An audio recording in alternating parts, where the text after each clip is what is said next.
Welcome to my podcast, What the Fuck, Spirit. If you made it past that name, this is going to be the podcast for you. This is going to be a no holds barred, no bullshit, open and honest conversation with Maria Leggett, and that's me, about all things spiritual. It's time to begin talking in an open and honest way about what spirituality is and what it is not. We're going to discuss all things woo-woo, witchcraft, spiritual, queer spirituality, medium versus psychic, energy healing, light work, shadow work, and any other bullshit that people want you to believe because it keeps them comfortable. It is time for you to grow. Let's go. Hello, everybody. I am so flipping excited. I cannot wait. I am here with one of my most favorite people in the whole wide world. We have Lady Rhea, who is the Witch Queen of New York, and she is literally an amazing human being. And I am just so thrilled to have her in my life, to know her, to love her, and to be able to share her amazing wisdom with all of you. So before we bring Rhea on, I want to talk for a second about what we have going on here. So if you want to listen to this at any other time, you can come on to the podcast. You can go to whatthefuckspirit.com. You can go to WTFspirit.com, or you can actually spell it out. I own both domains. It's all good. And you can listen to any prior podcasts or any ones that are coming up. After this episode, we'll have a guest speaker every 2 weeks, and I'm going to start filling in with my stuff in between. So you'll be able to access this now every single week. So I am super excited to have Rhea on, and I'm going to check and peek. Rhea, are you ready? All right, here we go. Mwah! I love you. I want to love hug you so bad. I can't wait to be able to come back out to visit you and Tyler and the family again. And she, first of all, I don't know if you've ever shown her, but she has the most magnificent Stonehenge built from wood from her property by the most fabulous Tyler. It's gorgeous. Yes. And I had the greatest time when I visited Shelley. She was a fabulous hostess to both Alexander Cabot and myself. We stayed at her house. I live in New York City. I had fresh eggs from chickens. I loved it. Remember? And I every morning there I was outside playing with the chickens. I'm a major animal lover. And first I want to say thank you for inviting me. And I'm thrilled to be here. And one of the reasons why I'm not traveling, a few people have asked me seriously, and I'm like, yes. I have a little dog, and during COVID, I was walking him around February 2021, and I noticed he was 5 and he was banging into things. And so I went home and I said to my wife, Sandra, this dog is blind. And she said, no way. So she put her hand up like this to him. He didn't blink. And she said, oh my God. So we took him to the vet, and it turned out he had degenerative retina. So he has the eyes of a 15, 16-year-old dog. So he became extremely attached to me, more so than ever. I couldn't do anything. I couldn't do a Zoom. I had to take him with me. One night I'm doing a Zoom, and I'm sitting there with my long cigarette, my little dog on my lap, and my white hair. And someone says to me, you know, Mama, you look like a mob wife. And I said, excuse me, what? Because I have a Bronx accent? I look like a mob wife? They said, no, it's the cigarette and the little dog and the hair. I said, oh, okay. I didn't know there was such a show. I never watched these things. I live it. I live in this type of neighborhood. Anyway, so I got another dog for him, a female. I was looking for a little dog. I ended up with a 36-pound Frenchie we adopted. Don't ask. She was being overbred, rescued, and we have her, and we absolutely adore her. And the problem is that I can't travel because he's still very attached. If I'm not home by 10, he starts crying. I don't know how he knows time. Aw, Hachi. Yeah, so I can't. They have short lives. I can't break his heart by, Mhm. oh, I'm disappearing for 4 days. You know, he'll be a basket case, and I wouldn't leave my wife with that responsibility of the dog crying or trying to soothe him. And then it turns out Luna has developed glaucoma in one eye. So now I have two dogs with one eye. Oh my gosh. You know, I look at it this way. She was already living a blind path with him because he has to be on one level. They go from the front door to the back terrace. That's it. That's their life. You know, the living room, dining room, the kitchen, the terrace. So she still can see out of one eye. But again, it's something you're gonna make the choice to do the sacrifice for whatever years they have. I'm a major animal lover. I feed stray cats, birds, squirrels. You feed I stop. everything. I go outside and say, Mother Nature is here. I was feeding raccoons in the beginning. And then one night, my neighbor was passing by my house and he calls me up and he says, What are you doing? I said, I'm in bed. What are you doing? He said, No, I mean, what are you doing in your backyard? Because he knows me, right? I said, Why? And he said, I just saw a gang of raccoons, about 9 of them, go in your backyard like they own the place. He said, Rhea, you can't do that because they will find a way to burrow in your home. They'll think that this is where they should nest.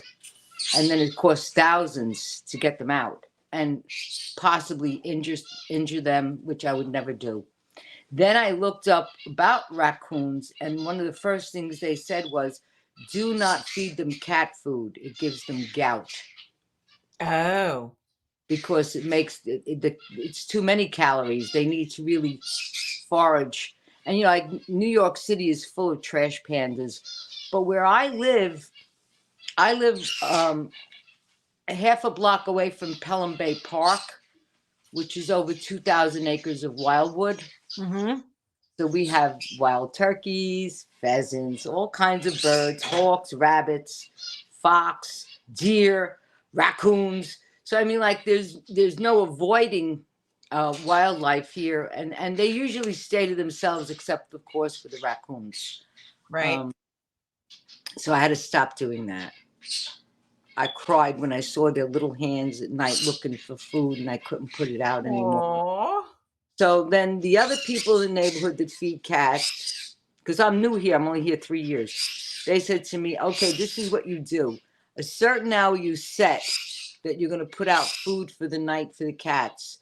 They know to come and eat, and they said, don't put out anything else at night. So it's hard. I still, 10 o'clock at night, I sneak out and I call my cat, one of my cats, Tata. I say, Tata. And she comes running and I give her treats. Just enough for her or whoever comes along. But yeah, I love feeding the animals. And I know, you know, people want to know about spirituality. And that's one of my spiritual. I also have birds. You can hear them in the background. And I have 2 dogs, a cat, cats outside, birds inside. But one of the things about spirituality is regard for nature. You know, Yeah. I live in a city, so you know, naturally. One day I said to this friend of mine who comes from St. Mary's, Ohio. I said to him, "Well, you know, I live in a rural area." He busted out laughing. He said, "Girl, you have no idea what rural means." And I said, "Well, to me." And I told you this when I visited. If I step outside and there's no street lights, I'm going home. Yes. I mean, how am I going to sleep? You know, growing up, where I grew up in the Bronx, I lived off the number 2 train, which is an elevated train. And so for many years, I heard the train going by. And so when I moved to Forest Hills in Queens, it was an underground subway. In the first couple of weeks, I said, how am I going to sleep? I don't hear the train. It's what you become accustomed to. Yeah. But There is a difference between the city witch and the country witch.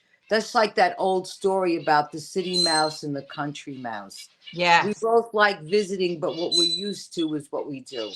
And I feel in the city, we need a lot of compassion here because we have a major amount of people. I mean, we're like, you know, I'm fortunate, but most of the Bronx and Manhattan is apartment buildings, and we're living on top of each other. New York City, because it was a financial mecca, became developed apartment buildings. I mean, like, we're a part of the Bronx that you can't visit now much, the Grand Concourse. Apartment buildings so lavish that they have vaulted ceilings, 2 doors, one for you and one for the servants. Drop living rooms, you know, beautiful sunken living rooms, and they're very old. They're pre-war, so you know, it's the way it is. It's New York, baby, and we love it here. You know, I'm a New Yorker. I'll always be a New Yorker. I'm never leaving. Well, Tyler and I talk about it all the time about how there are times that we really miss the city, and you miss it for the food, the exposure. I don't miss the traffic. I don't miss, you know, people being mad all the time. I don't miss any of that, but I do really miss, you know, there's a Starbucks on every corner. There's everything you could ever get, right? Every type of food known to man. Even here, residential area, one strip has 4 delis to service this little residential area, because where I live in Country Club, the only way to get to the major street, like the train or the shopping, is a bus. Or or you got to walk across the park. So, or drive. And I fortunately for the world, I don't drive. I did learn how. It took me, my first time I started learning how to drive, I was 50. It took me 7 years to get a license, 2 permits. And then when I would get on the Bronx River Parkway to go up into Westchester, 60 miles an hour. I'm in the right lane. I'm shaking because I'm terrified. And all these cars are passing me in the right lane, slow lane, giving me the finger. Yeah. I couldn't. So it was too much for me. I stopped.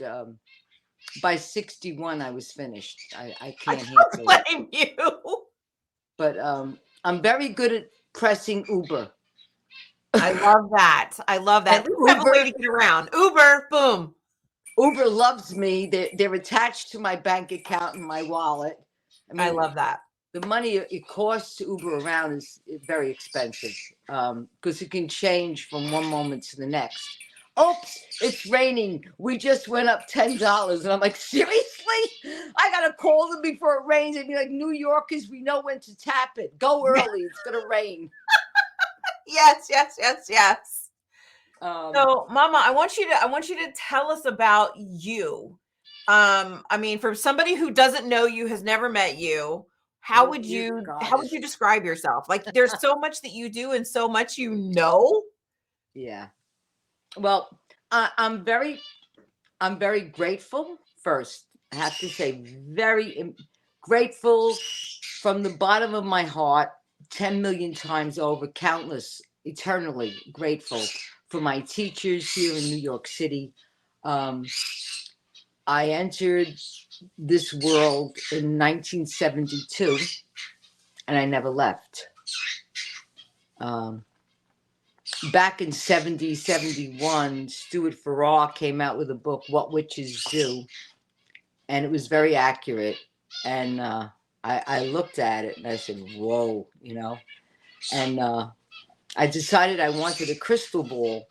So it was our anniversary, my first husband and I knew there was an ad in the Village Voice for a place called the Warlock Shop. And so I called him up and I said, you carry crystal balls? And he said, yes, I do. You know, he said, I'm here in Brooklyn Heights. I'm all the way up in the Bronx.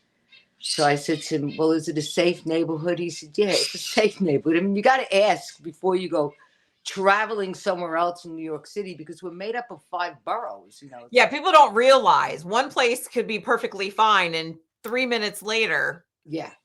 So he said it's fine. I get down there, first of all, and still there, up the block, is a huge Kingdom Hall for the Jehovah Witnesses. And down the block is Herman. I entered the store, and it looked like a witchcraft shop out of a grade B movie. It was packed with herb jars and books and dust and cobwebs, and he had a string of metal talismans over the register. And when he would come in, he would duck his head underneath and say, "Can I help you?" Oh, that's awesome. Herman was quite a character. He had a pay phone in the store. That was his phone.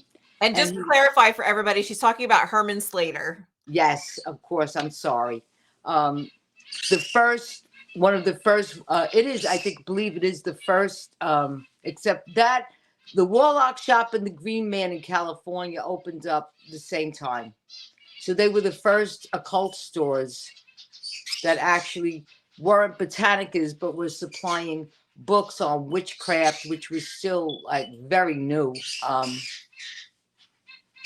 And it was still a very underground religion. So when I went in there to buy the crystal ball, I purchased it, and while we're there, I hear my future teacher in the back saying, "Herman, what are you doing?"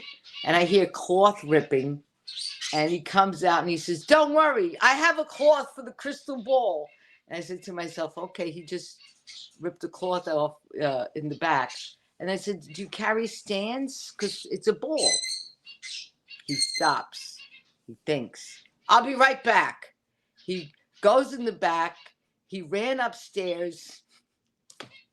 You know the rubber discs you put under the furniture? He slipped it out from underneath the couch, came running back down and said, "Here's a stand that comes with the ball." Meanwhile, I found out later, and he says to me, and the couch was like...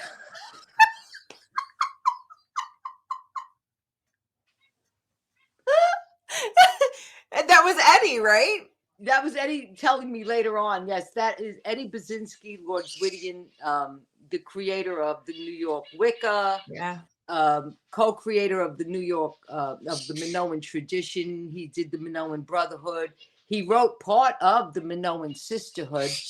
And then Carol Bouzon and I finished the rest of the Book of Shadows for the Minoan Sisterhood. And he also did the Welsh tradition. So today, the sons and daughters of Lord Gwydion, New York Wicca, and all of his 4 traditions are worldwide. After 50 years, I've been in the craft 50 years. That is amazing to me. That's almost as long as I've been alive, Mama. It's been a beautiful journey. I'm still on it. I'm still active. I am semi-retired. Like I unless it's really someone that I'm very, very close to, I don't do initiations anymore. It's a lot of work. And, you know, I have a beautiful lady partner, Lori Bizzarro of the Temple of Hecate of New York City, is also the presiding high priestess of the New York Coven of Witches. And I have Alexander Cabot, who I brought in 95, is also now a Cabot. So we like to float, you know, especially New York Wicca. Eddie was a devout historian. He was always reading history about magic, and a brilliant young man. He eventually went to Bryn Mawr for his master's degree in anthropology before he passed. He died young. Don't ask me the year, I forget. I think it was 89 he passed. I like to just think of him as he was. You know, I don't like to think about his day of death. You know, I always never ask that because I know that about you. Yeah, and you know, I'll always see it up coming up on Facebook, you know, the memorial, and go, oh, I missed it again, because I have such beautiful, deep memories and gratitude to both him and Herman. So Eddie taught me magic, witchcraft, circle, and Herman too. We were all in circle together, but Herman taught me the business of owning occult stores. So I was basically raised in occult stores my entire career, because from the Warlock Shop, he opened the Magical Child on 19th Street, where I worked there. In 82, Carol and I left and opened up Enchantments on East 9th Street, where I remained until 87. And from there, I either worked in an occult store, read in an occult store, many different ones. I'm a gypsy boy. Oh, goddess. My wife said to me one day, I'm going to nail your sandals to the ground because you're always traveling one You won't shop know what to to another. do if she does. One shop to another. You know, I worked in New Jersey at Spellbound. I worked for Original Products. I also rented out of Original Products for 11 years. I had a counter there. They're on Webster and Fordham. Huge Botanica. I worked for, oh God, Madame D's Curio Shop. I mean, all over the place. Light and Dark Botanica up in Yonkers. Opened a Botanica called Empress in 86. It's been a journey. So anyway, I also discovered at some stage in life, early in the 70s, Buddhism. And I consider myself a Wiccaboo, which is a Wicca practicing Buddhist. Because Buddhism is not a religion, it's a practice, it's a way of life. Although it is highly spiritual.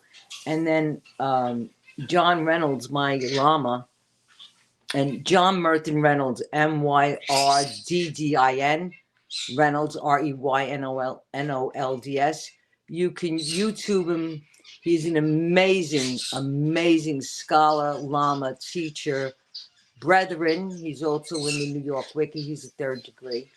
And dear heart friend of mine. And back in the 80s, he gave me refuge with the Buddha. And he gave my daughter refuge with the Buddha when she was 7. And Sandra, we all took refuge with the Buddha. And he's an amazing teacher, but he at that time in the 80s when we opened Enchantments, he said to me, I'm going to plant these jewels in your hand. A jewel in Buddhism is a practice that evokes works.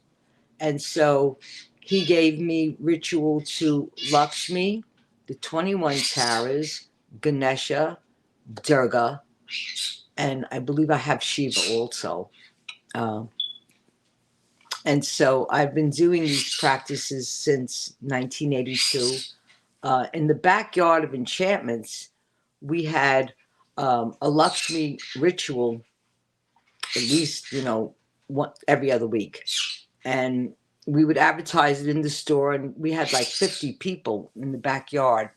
And we were all chanting, Om Kamala Vasini Kamale Maha Lakshmi Raja Me De De Varade Swaha. Om Kamala Vasini Kamale Maha Lakshmi Raja Me De De Varade Swaha. And all the buildings would lean out the window and scream, shut up! That's so New York. Because you got 50 of us chanting. And the reason was when we opened Enchantments, we opened it up on a dime, literally. So Jeffrey Whitfield, who was in the Minoan Brotherhood, had said to us, I know this goddess, Buddha, named Lakshmi. And so he drew the symbol of the shreem on a little green piece of paper with a green marker. So we had the green. We literally placed it on a 2x4 because we had some left over from fixing up the shop. Placed it up against the window, and he taught us this chant. Also, when we built enchantments, we buried tarot cards in the wall because the whole Oh, store had to be gutted. So while it was gutted, we put all kinds of magic in the wall and the floorboards. that is Yeah. awesome. I love that. And the immigrants who later on took it over in 2008 because the owner that bought it from Carol moved down the block. Anyway, he's friends of mine, and I go to visit him when I first found out about him, and I said, "Hi, I'm Lady Rhea," and he said, "Oh, I know who you are." He says, "Because people come in here talking about you all the time." And so I said, "You see that beautiful brick wall you have?" He says, "Yeah, I love it." I said, "We exposed it ourselves because when we were cleaning out the store, everything, the plaster was so old it had to be just cracked off. And when we cracked it off, we found a brick wall." And Tara's father said, "The only way to clean brick is with another brick." So he had a bunch of us scrubbing the brick because it was all black Right. from smoke. Because this building has horse and carriage stalls in the basement. Wow. Okay, it's very old. They had a potbelly stove in there at one time for many years. It had a fireplace. It still does. We exposed that. They're all, but they don't work. So all the bricks were black. So when I looked at that wall, I said to him, "I scrubbed that wall. It's my wall." He laughs. He said, "Lady Rhea, it's your wall." So I said to him, "Can I have a Sunday afternoon in here? And can we have little coven meetups?" "Jason, what a doll you are, owner of the Immigrant, 341 East 9th Street. If you're ever in New York, don't miss that place. It's fabulous. He's a fabulous host. It's a beautiful wine bar. They have a little outside cafe all covered too because we allowed that in New York City during COVID. So they allowed them to stay, those that made it. And we go there at least, every other month. And during the Sabbath and New York Coven of Witches and the Temple of Hecate and the Minoan Sisterhood, Brotherhood, and Welsh and other friends of the craft that are close to us for many years. And we have our Sabbaths there. And it's nice to keep celebrating the magic. But you know what he said to me? He says, "I don't know if it was you ladies or the one after," he says, "but when I started refurbishing this place," because he cleaned it, took it apart. He said, "I found tarot cards." I said, "They were still there?" That's awesome. I love that. Yeah. Love And that. now the Magical Child is now a restaurant called Vinyl, and that's at 35 West 19th Street. So if you visit there, you could still feel the vibe of the child. And the child, I have to tell you, was really, truly an occult emporium. Herman was a businessman. Herman carried everything from, Sybil Leek books to Buddhist books, astrology, the Satanic Bible, bones, skulls, skeletons, bats in jars of formaldehyde, scorpions, jewelry, gods, goddesses, Hindu, menorahs. He was amazing. There will never, I tell you, it was a once in a lifetime thing that happens. I think in the universe, certain windows are very wide open, Right. and this shines through. And then as astrologically things move, they close because nothing remains the same. Everything must change. Yes. And that's one of the gifts that I receive from Buddhism is accepting change. I received the gift of learning forgiveness. And that's beautiful for your life. When I learned true forgiveness, I learned I don't have to carry the pain of the poison that someone placed inside of me. When someone harms you directly or indirectly, you keep it. The more you keep it, the more it keeps harming you. It's a vicious cycle of what they call samsara, endless sorrow. Yeah. So at this stage in life, when someone aggravates me now, talking presently, recently, I decided to forgive them before they do it. It's easy. They're gonna make me mad. Yeah. Okay, I'm human. You know, we are spiritual beings having a human experience. Absolutely. So I've now prepared myself to say, okay, you have a moment to get mad, done. Goodbye, it's over. Now you can decide whether you want to continue a relationship with this person, put it on hold for a while, or end it completely. And to say end it completely, I say that takes a lifetime because we never know. Agreed. Agreed. So I just either forgive and forget and keep moving, you know. Yeah, it's one of the things that I have to explain to my clients. You can't hold on to all that anger because first of all, you're giving them free headspace. And they ain't paying rent out. Exactly. If you're not paying rent, get out. And it actually holds you back from healing and moving forward. You can't make any progress as long as you're mad. I know someone who tells me all the time that they want justice. Clients tell me I want justice, I want karma. And I'm like, if you want justice and karma, then you have to leave it up to justice and karma. It's not your call. Nope. How it comes back, how it comes down. And what your call is to avoid having those things, not your desires to wish karma or justice on others, but even having karma and justice come and knock on your door because you're not looking at what you're doing. Correct. We all make mistakes. We all trespass against one another at some point. Agreed completely. It's human experience. And we need to learn to become aware of that. Try not to do it. In Buddhism, I learned be mindful of your words. In the craft, I learned whatever you do comes back 3 times. So that's why I like Wicca and Buddhism, because they kind of correspond. And if everybody out there thinks that Buddhism is all about, you know, it's not. There are magical orders in Buddhism. The practices of Tara are a magical order.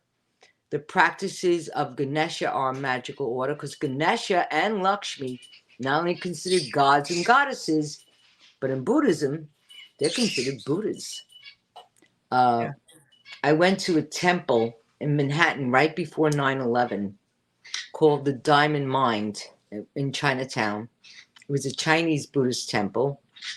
And they were very, at first, a little leery, like, what are these white people doing in here, you know?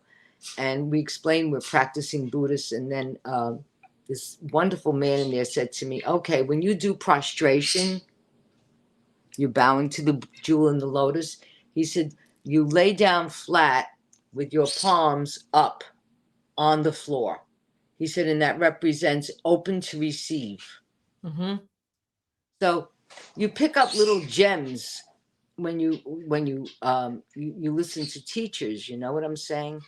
Yes, and that ma'am. was a gem, because in that, when I taught you how to count for doing mantra for Lakshmi, and realizing in my book, not everyone's going to have mala beads.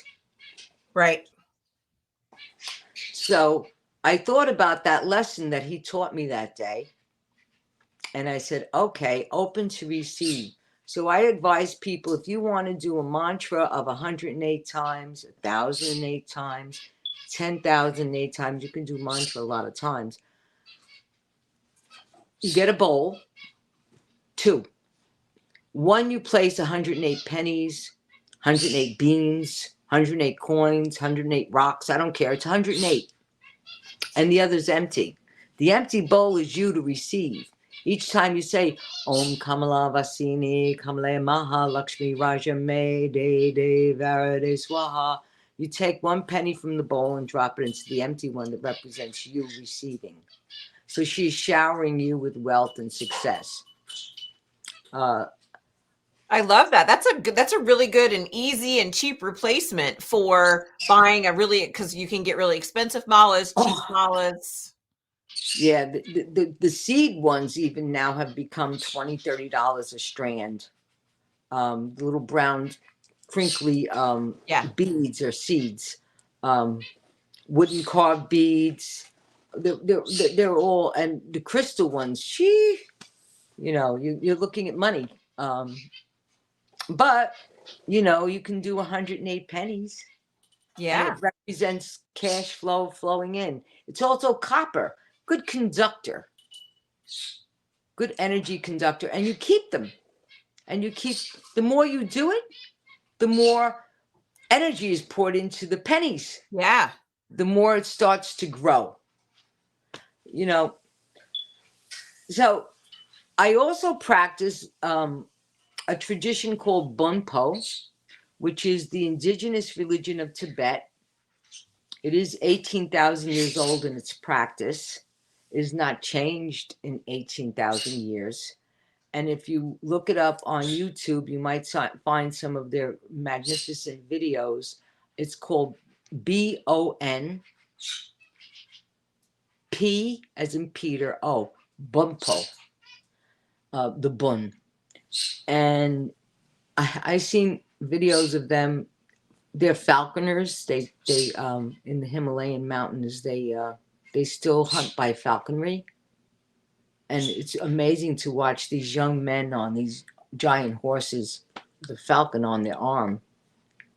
And they're not doing it as a sport. They're doing it to eat. Right. So they are very, very in tune with nature. I'm Sicilian and Napolitan. And my Sicilian grandmother told my mother when I was born, if you take the baby away from the breast, it becomes an animal. My mother's like, is she crazy? What she was saying, my mother realized years later when she was telling me the story, was we need to be nurtured, held, loved. Physical touch is very important. Yeah. And so those that live amongst nature, as you know now yourself, you've experienced both city life and nature life. It's different. Okay. So those of us that are city dwellers need to be very, very aware of nature around us, and spirits are in nature. The bomb posts say that these storms we're having, are that the Nagas are angry and they're stirring up all these storms. And during Hurricane Sandy, which I lived through, was really bad. During Hurricane Sandy, he called me up and he said, write this down. So there I am patiently writing down, okay, Rinpoche, next letter, because he says O, M, and then D, Z, U, then H, A, N, G, H, U, N, G, these spelling these Tibetan words. And so it was a mantra to Red Garuda to protect us from the storm. Okay. And it worked. We rented an apartment, a 2-family house in an attached house. And the street very old. And the giant trees outside the house, one of them got uprooted. And about 10 o'clock at night, the house shook. Boom, boom, boom, boom, boom, boom, boom. And I said, great, we're having an earthquake in the middle of this. We're all going to die. And then it stopped. The tree fell on the attached house next to us and went right through his ceiling. It would have gone right through us because they weren't home, thank goddess. But we were. So they have practices. I've seen these men. I said to them once, I said, Rinpoche, I said, the common saying out here is that you're really shamans. And he looked at me and he said, no, we're magicians. I love that. And they are magicians. I love that. There's a lot of magic in Buddhism that you can learn, you can practice. And throughout COVID, I did a FaceTime on Facebook, not FaceTime. Oh, these things, they make me crazy. For Tara every Thursday night. And one of the lines in the 21 Taras, because there are 21 aspects of her, number 19 is to remove all diseases without exception. And I did this 21 mantra to Tara every Thursday night. Well, I do it every night, but anyway, I did it every Thursday night live for the public, for the people. And how I learned about magic and how it works is that every drop in the bucket counts when we're doing worldwide work. Shelley, this is beautiful. And of course, I'm not surprised that you do these free podcasts and that you're sharing what the fuck. I got to say it. You did. Okay, I say,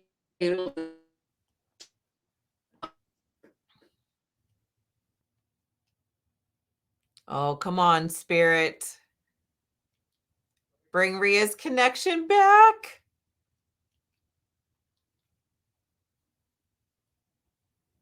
Am I back? Yes, you are. See, that's what happened. You just said how you hated technology, and Spirit's like, we'll show you.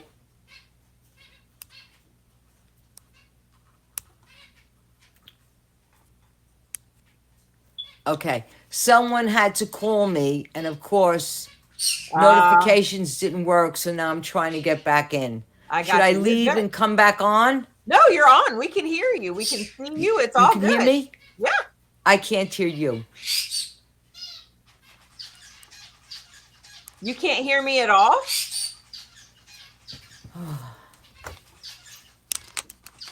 All right, hang on.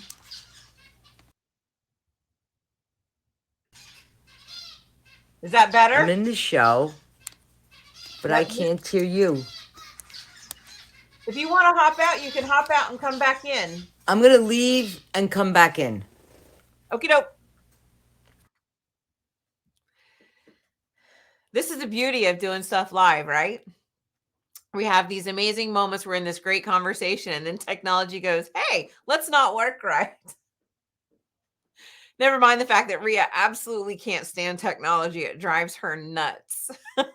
So I'm not surprised that something like this happened, but I'm so thrilled that she's on here, and she'll hop back in here. Oh, here she comes already. Is it working? I can hear you. I can hear you too. Yay! Of course, they got a call. I told you. Their fingers. It's okay. It's all good. We're back.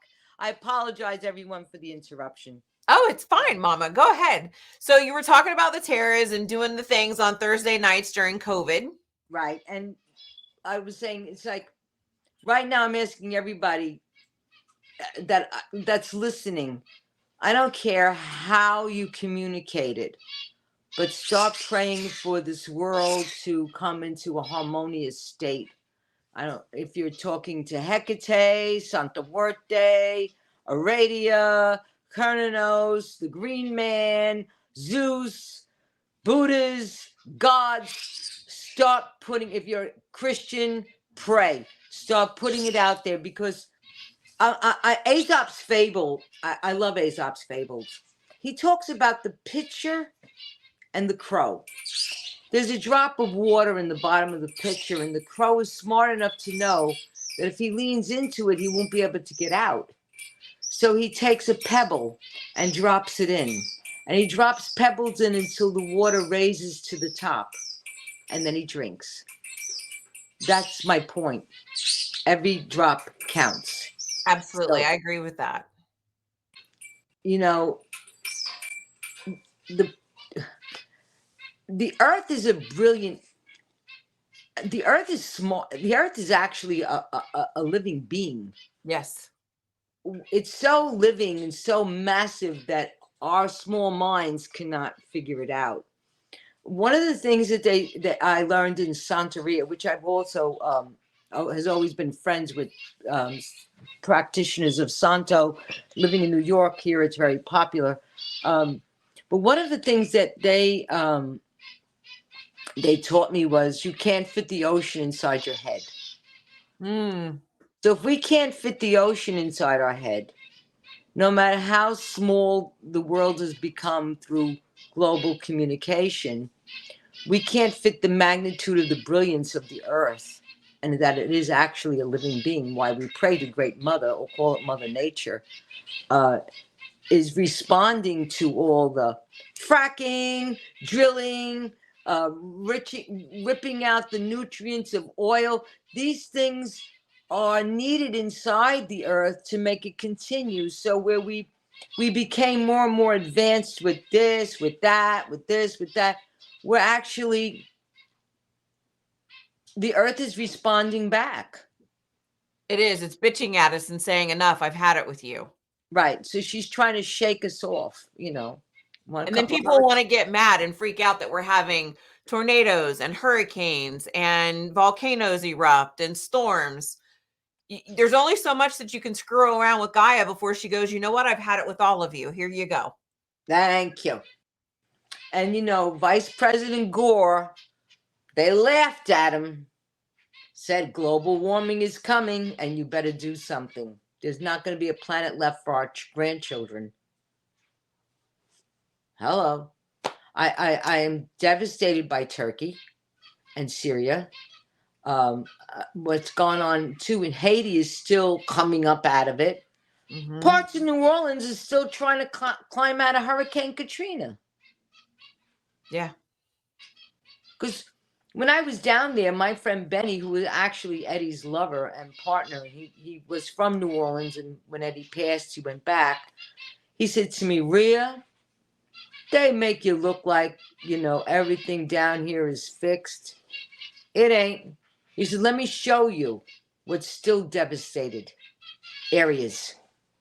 Okay. So we don't have enough humanity in us to take care of each other.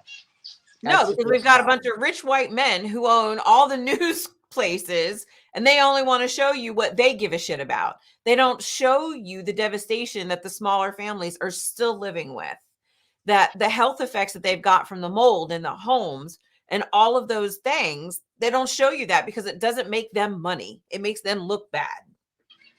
You know, there's an old saying, and I'm going to say it in English, but it's an Italian saying.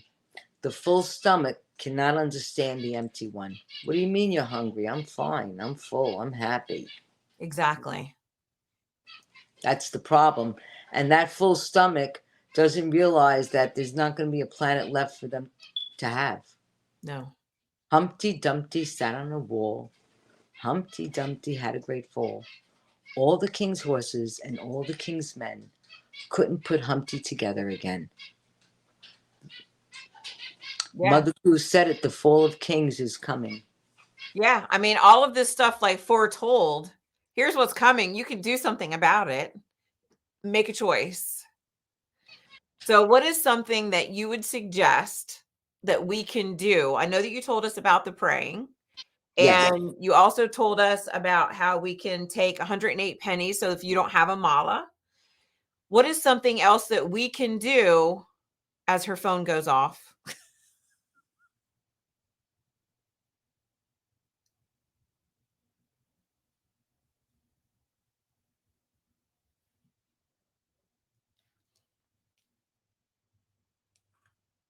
She's so popular, people try to call her, and she's on the podcast from her phone. So when somebody tries to call in, and we couldn't figure out how to put it on Do Not Disturb, I know how to do it from my Mac. I don't know how to do it from her phone. So we just had a slight break. And when she comes back, she's going to talk to us about what small things that we can do to make this difference. And when we say pray, pray. When we say meditate, meditate, we mean that. When you get into meditation and you send your awareness someplace else and you're saying, heal the earth, help us come to one like mind, help us to enjoy humanity, help us to love each other. When you're out there in the ethers and you're paying attention, you actually can feel the essence of other human beings doing the exact same thing that you're doing. So you know that just because you're one person, you're not just a drop in the bucket. You're with other people who are creating this wave in the world and making a difference. So when you wake up in the morning, don't say, what can I do? There's nothing I can do. The truth of the matter is you absolutely can do something, but you have to say to yourself, I can do this. Don't say, I don't make a difference, because you do make a difference. You can make a difference. Sit down, say a prayer. Dear God, God, Goddess, Mother, Father, God, like Rhea said, I don't care who it is that you're reaching out to, you can make a difference. And then believe, I know I'm making a difference. I can do this. I am capable. And allow yourself to participate in healing and helping and changing the world in a way that makes you more comfortable. Now, that doesn't mean that you put out there that I want everybody to change to my way of thinking. That's being a bully. That's being controlling. But it's help the world to be more accepting, help the world to be more loving, help the world to be more open to understanding the damages that are happening because of the things that we're doing to the earth. And that is okay. It's just bring awareness. And if you're sending this information out into the collective conscious, you're not trying to reach out and say, I need this one person's attitude to change, because that would be trying to control them and change them. And we don't know what their soul contract is and why they've agreed to come into this earth. It's entirely possible that the people you don't like in your life have agreed to come in and given you grief so that you have something that you can heal from. And I want you to think about it this way, right? Not everything is, it's bad, it's happening, but there's a reason why it's happening. Is there something for us to learn? Is there something from us to gather from being together? How do we do this? And it's banding together, finding like-minded people, sitting back and saying, woe is me, I can't do anything. That's utter bullshit. You can do something. It doesn't mean that I'm telling you that you have to give away everything plastic that you have in your house, that you have to completely change the way you live. But there are small things that you can start to do. Grab a paper bag instead of a plastic bag. Buy reusable bags instead of a plastic bag. Small things that you can do to start changing the way that the earth behaves. One of the things that drives me absolutely nuts is that I start driving down the highway and I pay attention. I don't know if anybody else has noticed this or not, but spring is way too early right now because it's warm here in Ohio.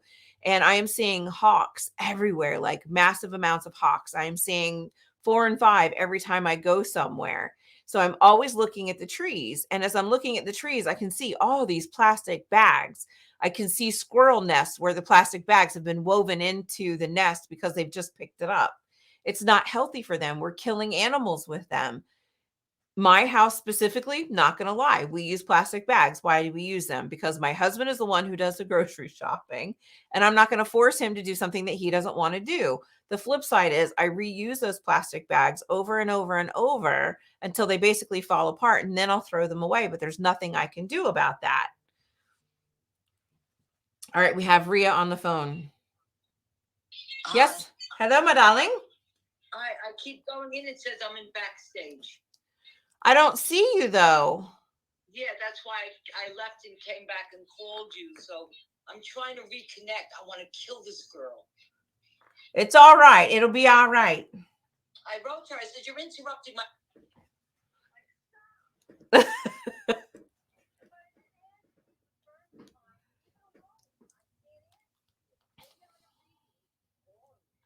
Right. I know. People have to learn respect. If somebody doesn't answer the phone the first time, leave it alone. They'll call you back.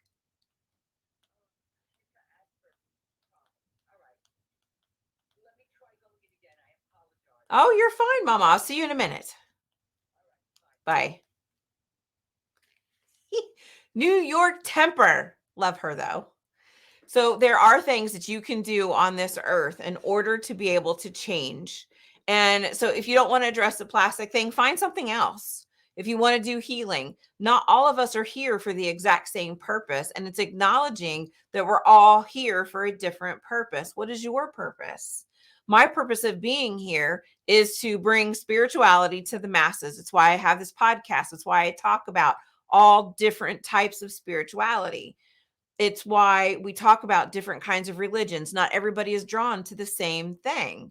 You heard Rhea talk about how she does Wicca, right? So she does Wicca. She's Buddhist. She practices with some people who deal with Santeria, and she deals with some of the Tibetan practices.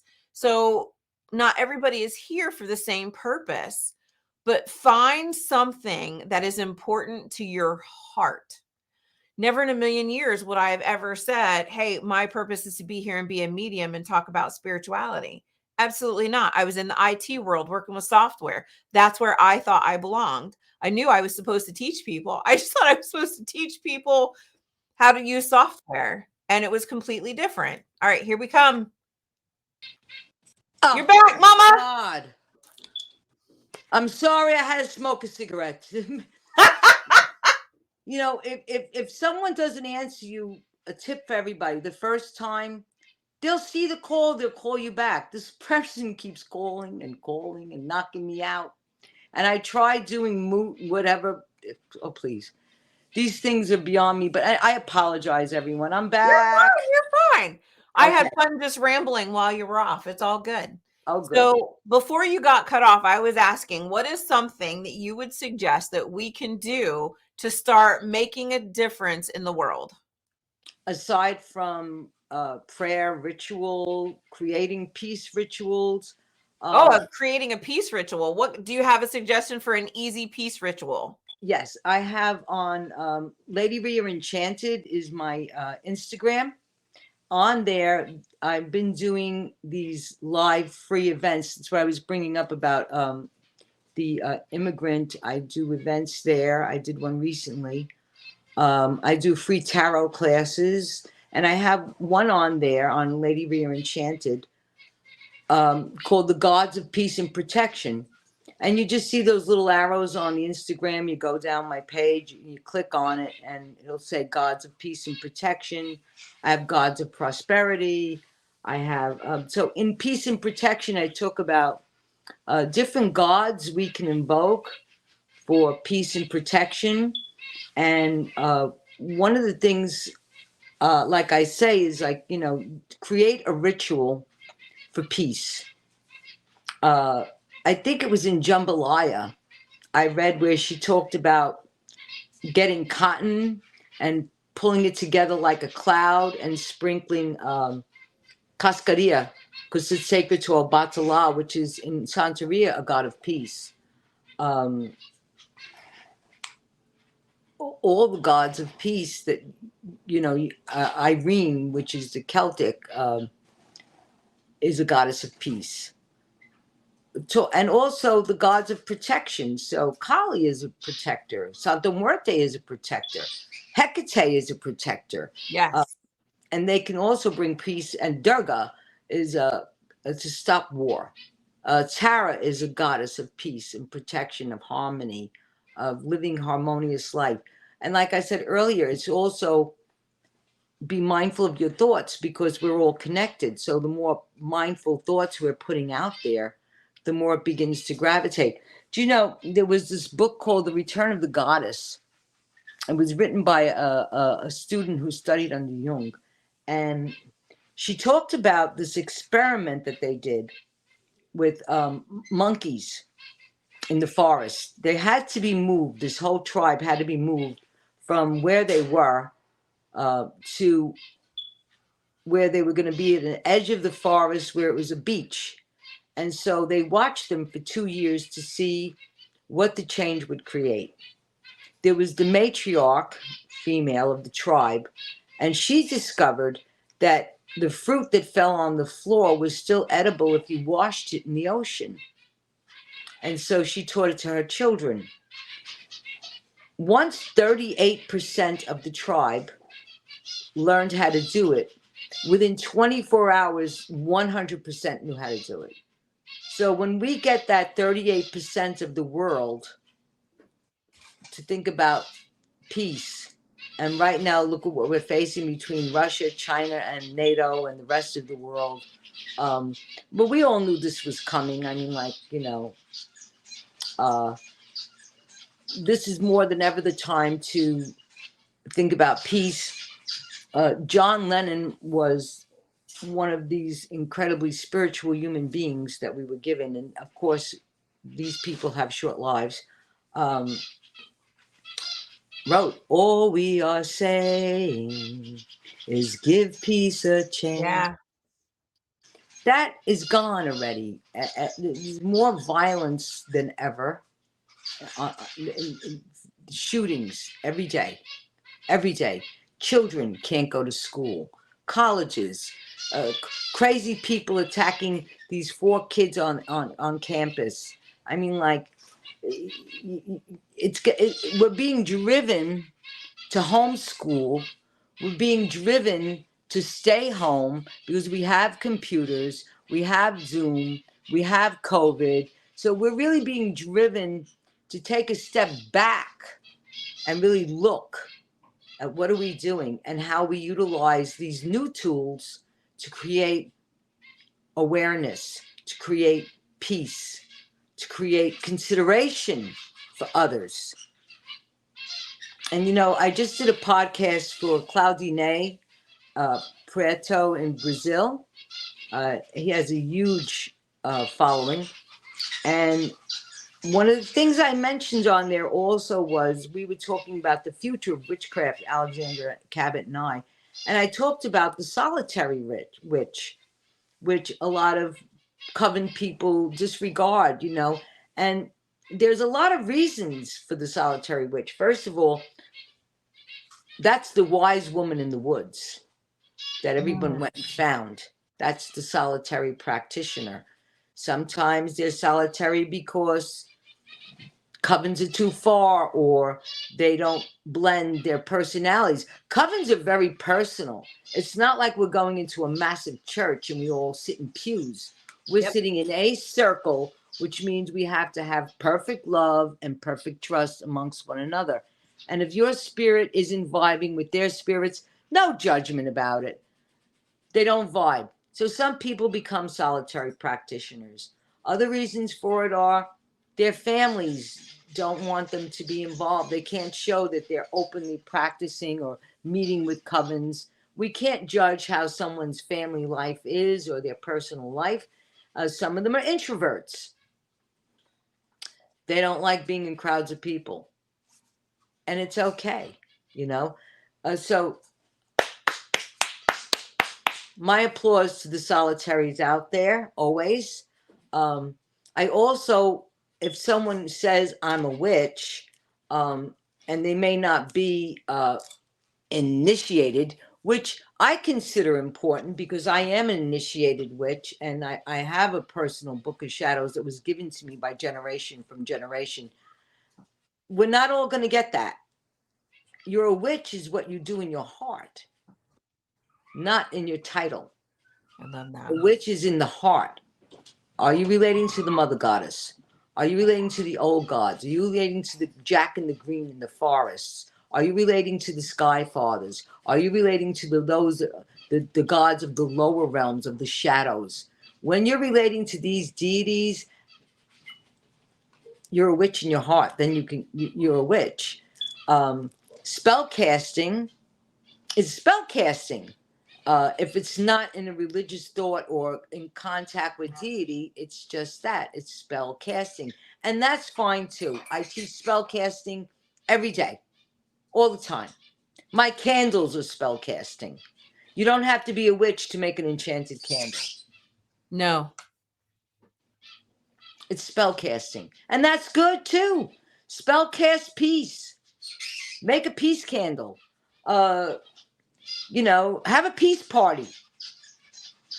So speaking of peace candles, so you have 2 amazing books, The Enchanted Formulary and The Enchanted Candle. both of which can be found on Amazon. I was That's fortunate correct. enough to be able to help you redo one of them. I was about to talk about that. So, talk about, is there something in that book that people could use to help with peace? Oh, there are peace oils, there are peace and protection oils, there are oils for gods, goddesses. And when you read about them, you see, well, this one does this one does that.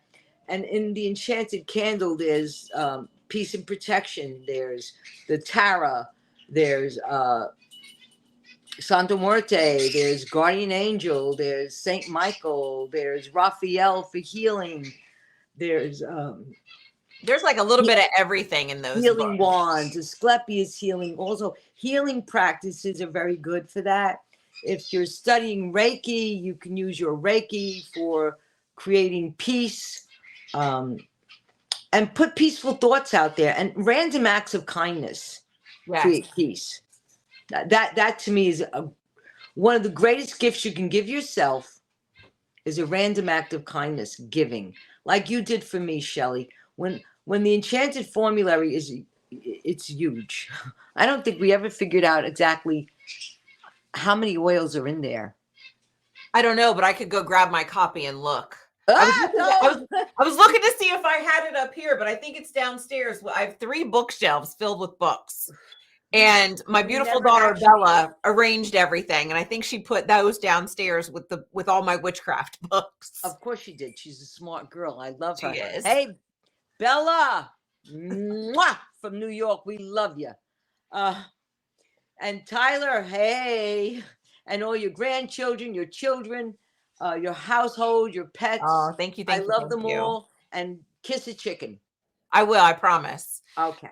So the book, I'll go count them, but there are so many oils in there, and the amount of attention and love that you put into these books. It's one of the things that I'm so drawn to you as a person, is that there's absolutely zero judgment coming from you.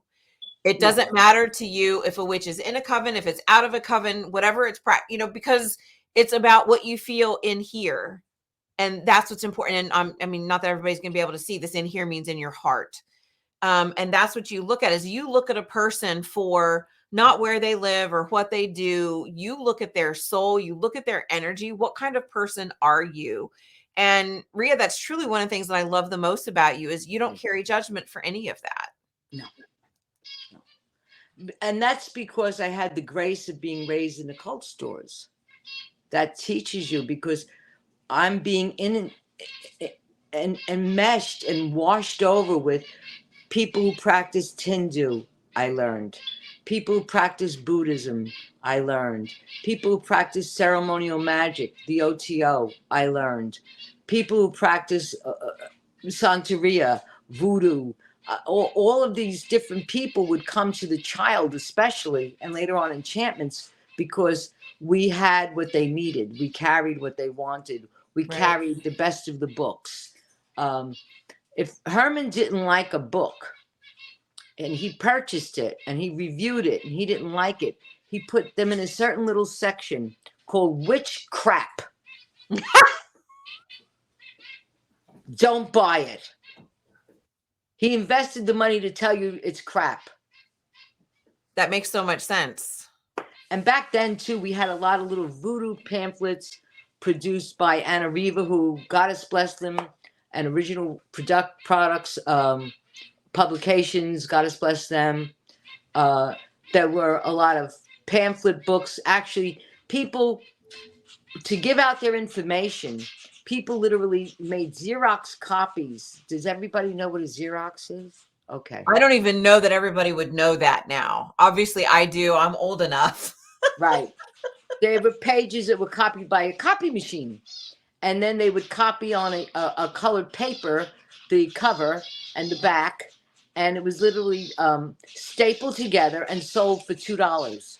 Volumes of information in some of these pamphlet books that I still use to this day that you can't get anymore. And I can't print them because it's not my work. I won't do that.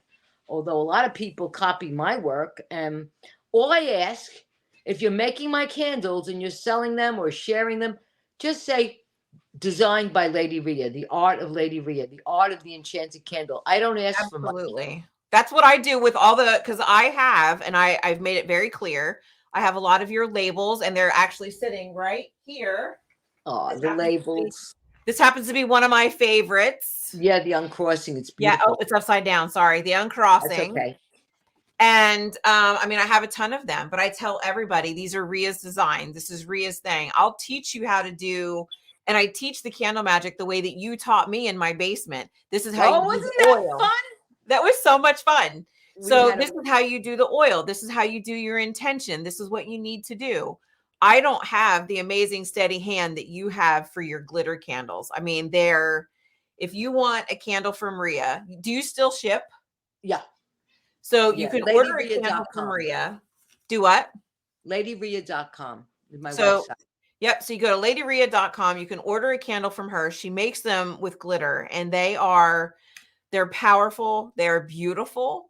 And I had some really difficult situations in my life happen with the death of my best friend, where we were not speaking. And, Rhea understood the entire situation and created this beautiful uncrossing candle for me to be able to release all of the anger and the things that I had about that situation, and literally changed my life. And I was able to let go of the anger.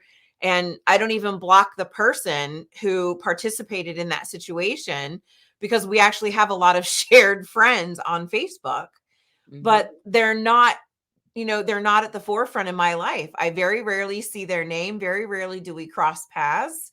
And when I do, I just say, I forgive you and let it go, because why? What's it going to do? It's not going to change anything. Yeah, It's how we change what we do that makes changes in our life. absolutely. And so, Yeah. I mean, I'm not Lady Rhea, but I do hold intention for these candles, and I do sell them so that I will burn them here for you, but they're from her designs. And this is Lady Rhea's design. This is hers.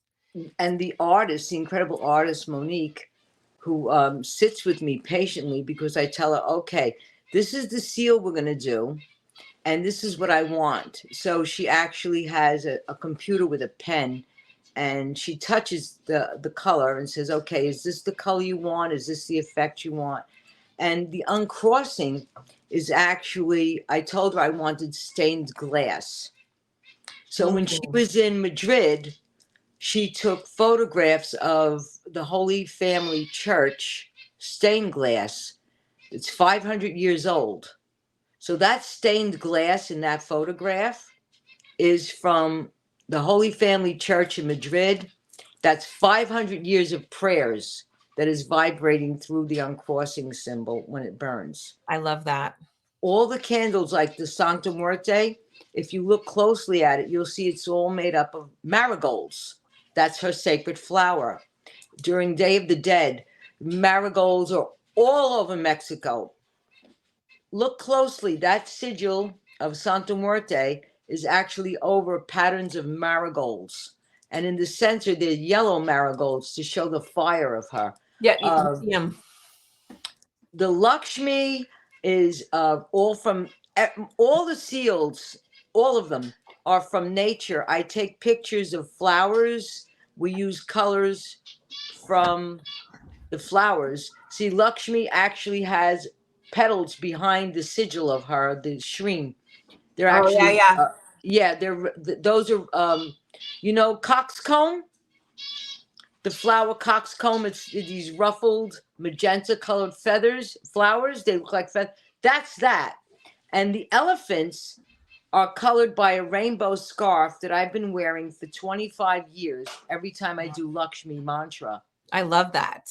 Yeah, so everything has some symbolism of nature, so that when the candle is burning, it's not just an image, but the light is actually shining through colors from nature, from sacred holy objects.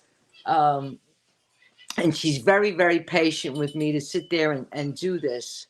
But, coming back to you, Shelley, I have to say that I'm so proud of how you've developed, because when I met Shelley, her foot just stepped onto the path of where she is now. Yeah. And in her basement, I encouraged her to do what she's doing today. And it took years to finish saying, okay, I can step out of my real job now and step into this. So she took the right steps. And that's the thing about magic too. When we create magic, we have to realize it's like an onion.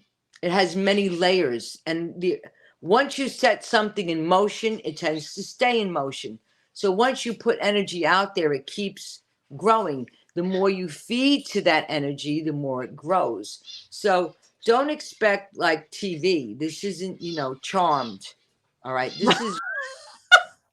This is real magic. And if you really want to study the principles of magic, you should study Hermetic teachings, which teaches you about how to operate, how to work, how to think, the principle of vibration, the principle of cause and effect, the principle of wisdom.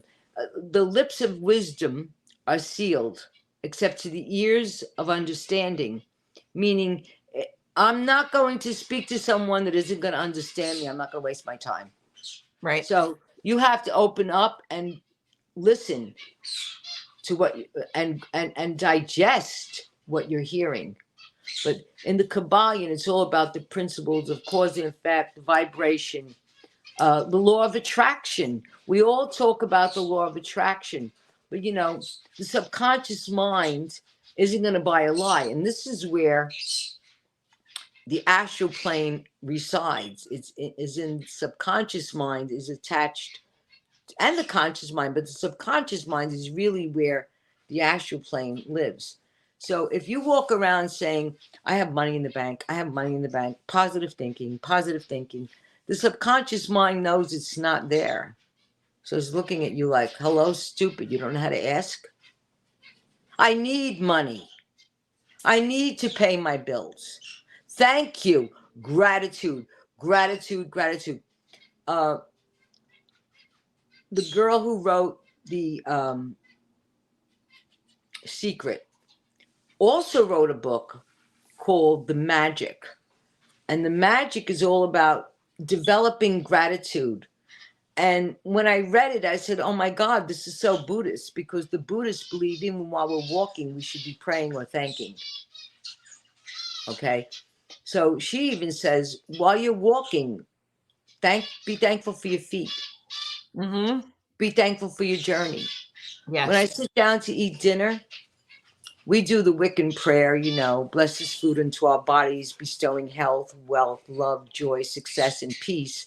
And at the end, which wasn't part of that prayer, I've always included, and thank you for giving your life to sustain mine. Yes. Thank you, broccoli. Thank you, eggs. Thank you, chicken. Thank you, beans. Thank you, beef. Thank you, pork. Because all of these things, including broccoli, vegetables, I mean, like, just because they can't run away from us doesn't mean they're not ending their life to sustain ours. Right. There's a consciousness that has to deal with that. There's a life force flowing through it, which is why it's alive. And why we know when we cut it from its stalk, it now ceases to exist. It's not living anymore. So it gave its life to sustain. Right. It's still alive, but not in the sense that it's going to grow. Yeah. Yeah, absolutely. Absolutely. And so I have gratitude for my food. I have gratitude for this moment. I even have gratitude for the person that interrupted us because, they needed me. And I got to have gratitude for that. Yeah. Because if clients stop needing me, guess what? I'd be broke. Yeah. I hear you. I totally understand that. It's, stepping into gratitude is a big deal. So even on the day, like on the days when I have no appointments booked, I can get freaked out about that, right? But instead I sit back and I go, thank you, Spirit, for fully booking out my schedule. Thank you, Spirit, for fully, selling out my classes, because I'm not getting into that lack mindset. I refuse. That's exactly. That's the law of attraction. I love you. I love you. That's too, my woman. I'm so proud of you. You taught me well. And I'm happy because you decided to share. I do a lot of, like I said, I'm doing a lot of live stream. I'm doing free classes to give back to the community. Very important. Giving back, because in giving back, I receive. Yes. Random acts of kindness. In giving, I receive. I receive great joy. And at this age in life, I'm like, the shop I'm doing an EV florist on East 10th Street, who is a magnificent curandero from Mexico, and he has magnificent flower shop, plants, knows how to take care of plants. He gives me this space because I had my friend Monique, who does the candle designs, lived on 9th Street, and she told me about a shop on 10th. And I said, you know what? Bring in these 2 candles and tell him, put them up on consignment and see how he likes them. So he looked at them and he said, well, all right, I never seen these before, but you tell me she's from here. She said, oh, yeah, these candles are known down here. So he puts them in. 2-3 weeks go by before she goes back. And he said, where have you been? I couldn't find your number. Well, everybody wants these candles. And so the process started. Absolutely. And at this stage, I'm doing free events once a month in his place and a free event once a month at the Immigrant. The only difference is with the Immigrant, because it is a wine bar, I charge $10 to get in at the door. You get a free glass of wine, which is way more than $10. He gives you any wine you want, $15 glass of wine. He gives it to you. Jason's really wonderful. And then throughout the event, as you buy drinks, he still charges you that flat rate of $10. I do a free class. I sell candles because that supports my transportation back and forth. Remember what I said? Uber is very expensive. So I have to cover the ability to do it. I don't have a diocese behind me saying, well, yes, you know, Bishop Rhea, go do your talk in the big cathedral. You know, I have to support these free talks. And I'm grateful that my work is respected and loved and that I can give these free talks. I'm grateful for the ears that listen to these free talks because I'm doing them literally for the universe, for the sake of peace, for the sake of harmony, for the sake of we're broke and people can't afford to keep paying these outrageous prices for class. But again, look at the teacher that doesn't have candles, oils, and incense and product to sell. We have to support them too. So I'm not saying that all these teachers should be giving this out for free because they can't. So support your teachers that are charging a decent price, for their classes and their knowledge, because believe me, you have no idea how much it costs to get the training to be able to come to this point in life. A lot. I can vouch for that. Right. So respect that too. Respect your teachers. Respect their fair price. You know, I forget where I read it, but they talk about, medicine cards. And they say if you go to a shaman for a reading, you bring him either tobacco or a blanket. He said, and they say it's the same way that when you go to a gypsy, you pay her. So paying for your services, don't look at us like we're priests getting support, that you should get this all for free. Right. Because that's not possible. All right. Calling up looking for free readings. That's like asking me, by the way, since you're a secretary, could you type this letter up for me for free? Because you know how to do it. Right. Because we know how to read. Don't walk around saying, oh, well, it's a gift from God, so therefore you should be doing it for free. Well, I can't eat free. But where I can give for free, I find a way. Where I can give back, I find a way. Where I can do random acts of kindness, I find a way. So that also brings peace and harmony as a whole to the planet. And it's like monkey see, monkey do. Yes. Okay. The more we do good, the more it starts repeating itself out there. It's a vibration. Like when we look at an illustration of vibration, it's a little tiny dot and it's spreading out like dropping a pebble in a lake and it creates ripples. Vibration. The more we drop those pebbles, the more the vibration spreads out there. Yeah. So that's what I advise people to do, is find ways of creating peace. There are countless untold ways of creating peace, as we are all individuals. So each person has their own way of creating that individuality of peace. Right? Yes, ma'am. Sherry just asked, I have her book on candles. What other books do you recommend? So I'm typing in The Enchanted Formulary, which, I mean, I have a particular love for that one.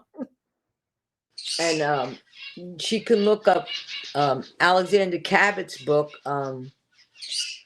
Oh God, why I hate age. Names fly out of my head. It's titled Journey with the Goddess or something like that. But it's an actual biography of his journey in the craft and with the gods and the many factors. He started out in Palo Mayombe.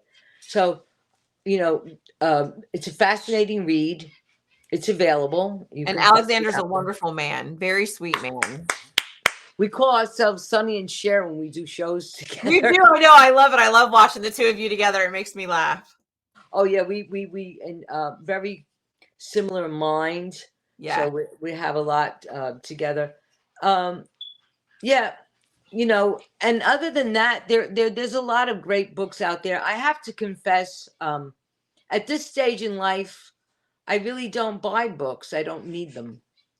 I have my antique collection from years ago, and I just keep learning because I'm always in stores. I'm always learning something new. I'm always venturing out there. But I'm sure Shelley can recommend also a lot of good books, and listen to other good teachers. There's a lot of good teachers. There's the Cabot series, Lori Cabot series. Well, and do your research on your teacher. Don't Exactly. just go, oh, this person seems to be good. Do your research. Find out what their education is, what their background is. Because somebody who wants to look at you and say, oh, this is just something I've been doing for 10 years. Okay, but why? How did you get there? You want to know what their background is. So you're not just taking something, because there's a lot of misinformation about spirituality and witchcraft. And there's a lot of misinformation out there. Yeah, there is. And YouTube has Tara, has Bumpo, has Wicca. I mean, like, institutions in Buddhism are thousands of years old. So those you can basically trust. Classes on conjure and things like that, like, take everything, even me, take everything with a grain of salt. I mean, like, nothing is perfect. None of us have really perfected this. But there's a lot of good teachers out there, and I of course always will recommend What the Fuck Spirit. Always listen to all her podcasts. She will never mislead you. She will only bring the light into the shadow of the corners of these worlds. Because when I met her, she was already magnificently trained, in tune. Reddy knew what she was doing, but this was the last part of her journey, was to put her foot out there, to start saying, okay, I've collected all of this knowledge, and now I want to bring it out to the world. And this is where I helped her put her feet on that path. And you made me believe. And you're doing it. And I have to tell you, for the world's sake and for everyone watching, I am very grateful that I was the person that do that for you, because it's an honor.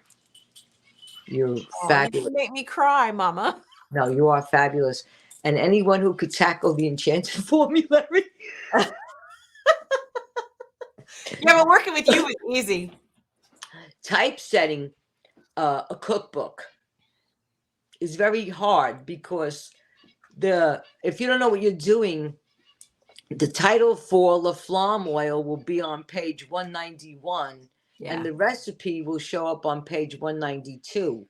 And trying to match them in. If anyone's ever done any kind of typesetting or trying to center a page, you can't imagine when you get this book what a piece of work this was that Shelley undertook, because I had 4 or 5 people all try to typeset it, and everyone was pulling their hair out, wanted to shoot me.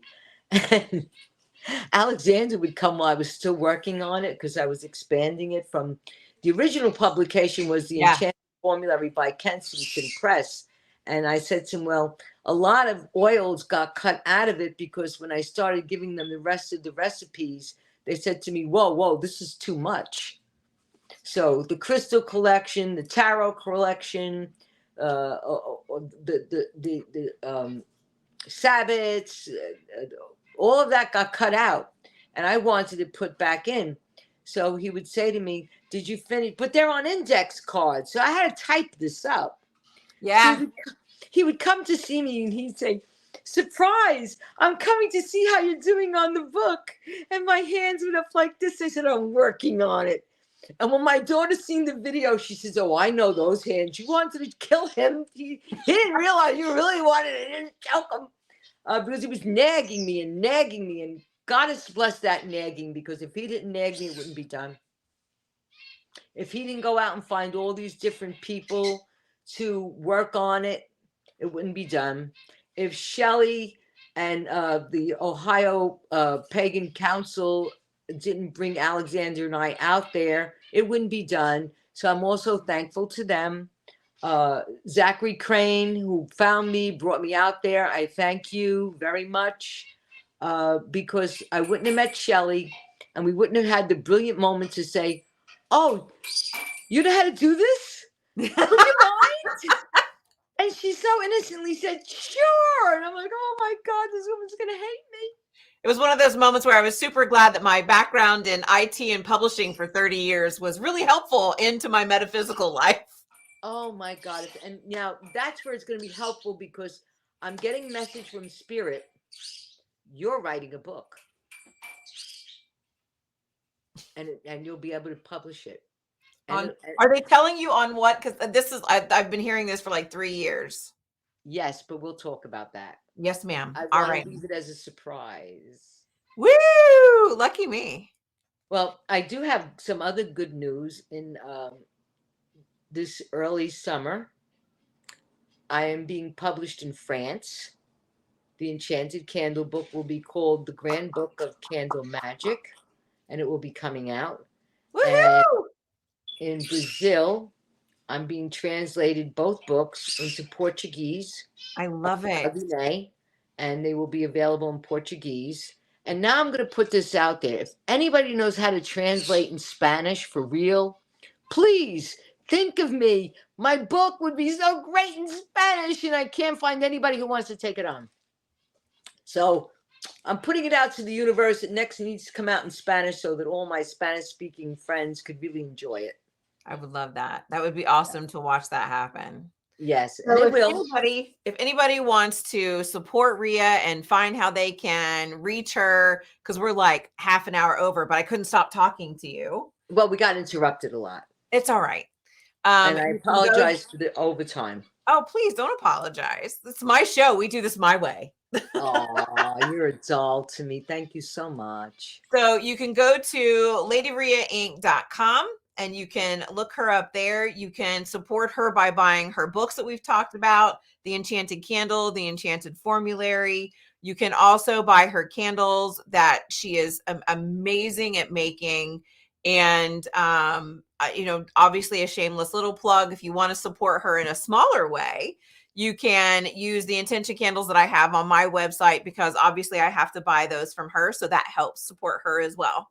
And I love supporting you, and I love sharing the magic. Doesn't matter where they get it from. It's sharing the magic. That's what's important. That supports the universe. I agree. Sharing the good fortune. Thank you so much, Mama, for being on. I love you so much. Please have me back. I will. Of course I will. I want to share more with everyone there, and with you, my beautiful darling daughter of the craft, sister of the art. She is one of my coven members. I am. Minoan's sister, and we love her to death. And she went all the way to Salem. I Because did. I was going to Salem and doing the initiations in the Minoan sisterhood, and she said, "I'm coming, Mama. I'm on the way." And I got to initiate her in Salem. With, Yep, it was an amazing night. Amazing night. Amazing. It will always be. And there's a beautiful portrait of us in our blue gowns holding a rose. There is. Yes. Yes. And if you go to Salem, do drop in and see Pentagram Shop. Yes. They are fellow coven members. I'm glad you plugged them. Didn't they just open a second one too? And they did. They opened up the Zodiac Tea Room in Beverly. These witches have revved up their brooms. They are amazing. They are flying. I love you, Tim and Leanne. They are beautiful people. They are genuine. They are, and then of course visit David and Maria's shop in Salem. Also, I'm sorry, I'm having forgetful moments because I'm overwhelmed. But they are beautiful. Hermetic, the Hermetic shop. They're beautiful people, genuine. There's a lot of great shops in Salem. Enjoy yourself. When you come to New York City, visit the Immigrant, visit EV Florist, visit Flower Power. They're a great herb shop, very old in the East Village. Visit Vinyl and feel the old vibe of the magical child. And